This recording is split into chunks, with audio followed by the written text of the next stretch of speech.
Audio Jungle.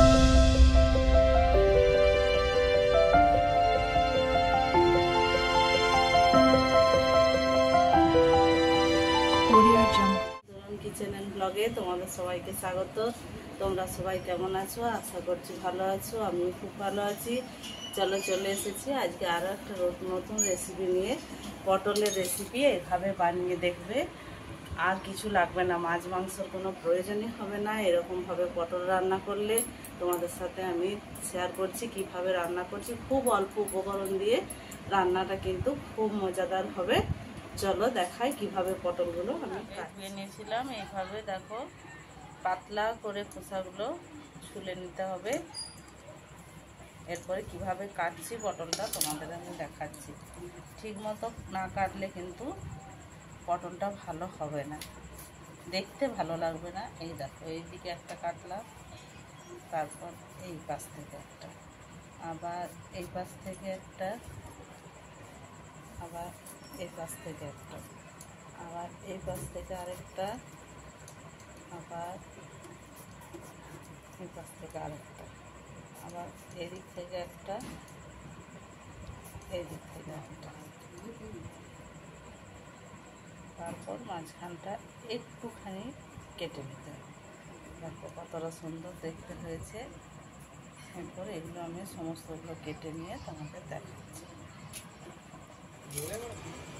দেখো এভাবে পটলগুলো সব পরিষ্কার করে নিতে হবে। ছালটা কিন্তু এইভাবে ছুললে চলবে না, ছালটা এইভাবে চিড়ে নিতে হবে। পটলগুলো সব পরিষ্কার করে নিতে হবে এইভাবে, উপরে যেন পাতলা ছালটা উঠে আসে।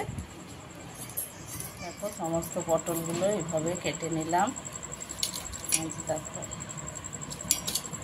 এরপরে এর মধ্যে কি মশলা দেবো সেটা তোমাদেরকে দেখাচ্ছি। একটা পেঁয়াজ, এক টুকরো আদা আর রসুন আর দুটো কাঁচা লঙ্কা, এগুলো আমি পরিষ্কার করে ছুলে নিই, তারপর তোমাদের দেখাচ্ছি। মাখিয়ে নিলাম। এরপরে আস্তে আস্তে এক এক করে পটলগুলো দিয়ে দিচ্ছি তেলের মধ্যে। এরপর পটলগুলো ভালো করে ভেজে নিতে হবে, আস্তে আস্তে উল্টে পাল্টে পটলগুলো লাল লাল করে ভাজতে হবে। দেখো ভাজার পরে কতটা সুন্দর দেখতে হচ্ছে। আর তেলটা একটু কিন্তু বেশি দিতে হবে, কেননা পটলগুলো গোটা গোটা তো, ডুবো তেলে ভাজতে হবে। একটু একটু মাঝে মাঝে এইভাবে খুন্তি করে চাপ দিয়ে দিতে হবে, তাহলে ভেতরে যে জলটা আছে বেরিয়ে যাবে আর ভেতর থেকেও ভাজাটা ভালো হবে। দেখো কতটা সুন্দর দেখতে লাগছে। আস্তে আস্তে কালারটা লাল হয়ে আসছে। বেশি ব্রাউন করব না, বেশি ব্রাউন করলে ভালো লাগবে না, কিন্তু ভালোভাবে ভাজতে হবে। আঁচটা কিন্তু একদম মিডিয়াম ফ্লেমে রাখতে হবে, হাইও করা চলবে না, লো করা চলবে না।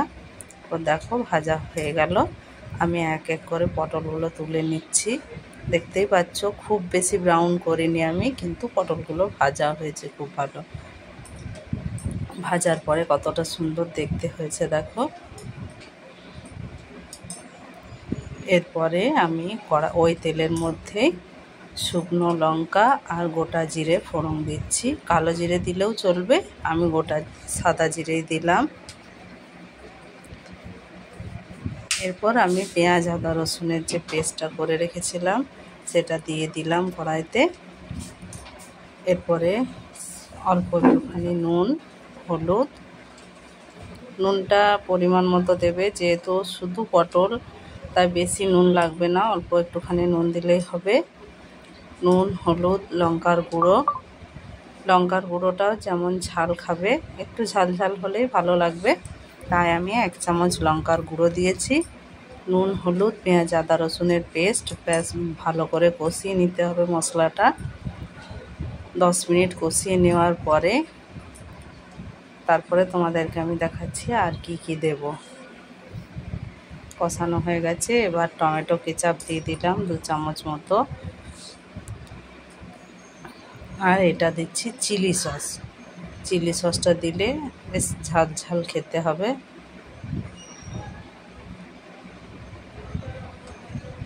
কষানো আমার রেডি হয়ে গেছে। অল্প পরিমাণ জল দিলাম, এই কাপটার আধ কাপ মতো জল দিয়েছি। দিয়ে পটলগুলো এক এক করে দিয়ে দিচ্ছি।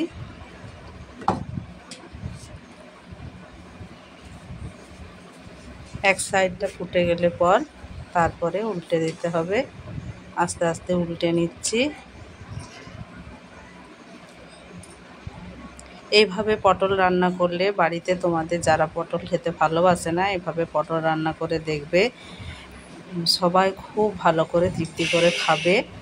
আর মাছ মাংসর স্বাদ ভুলে যাবে, পটল দিয়েই ভাত খেয়ে নেবে। এত সুন্দর পটলটা খেতে লাগবে, খুব ভালো হয়েছে। দেখো তোমরা দেখেই বুঝতে পারছো। আর বাড়িতে বানিয়ে কমেন্ট করে আমাকে বলবে কেমন হয়েছে রেসিপিটা।